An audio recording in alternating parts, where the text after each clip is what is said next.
ഈ ഒരു മലമുകളിൽ ഇത്രയും അധികം ആളുകൾ തിക്കും തിരക്കും ഉണ്ടാക്കി വരി നിൽക്കുന്നത് ദാ ഈ കാണുന്ന ഒരു ക്ഷേത്ര ദർശനത്തിന് വേണ്ടിയിട്ടാണ്.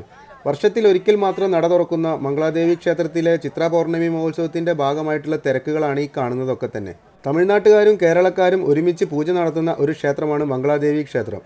കണ്ണകിയും ഗണപതിയുമാണ് ഇവിടുത്തെ പ്രതിഷ്ഠ. കണ്ണകി എന്ന മംഗളദായിനി അല്ലെങ്കിൽ ദുർഗാദേവി. ഗണപതിയെ കേരളക്കാർ പൂജ ചെയ്യുമ്പോൾ കണ്ണകിയെ തമിഴ്നാട്ടുകാർ പൂജ ചെയ്യും.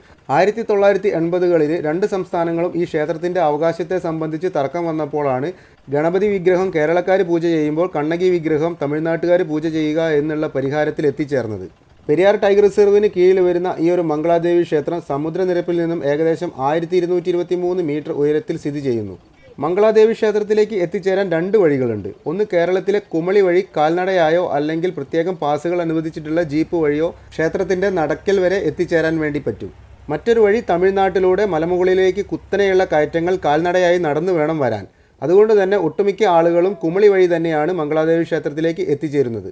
കേരളത്തിൽ നിന്നും തമിഴ്നാട്ടിൽ നിന്നുള്ള വിശ്വാസികൾക്ക് പുറമെ ഒട്ടനവധി ആഭ്യന്തര സഞ്ചാരികളും ഇങ്ങോട്ടേക്ക് വരാറുണ്ട്. പക്ഷേ വിദേശ സഞ്ചാരികൾക്ക് ഇങ്ങോട്ടേക്ക് വരാനുള്ള പെർമിഷൻ ഇല്ല. ഈ വീഡിയോയുടെ വൈൻഡപ്പ് ചെയ്യാണ്.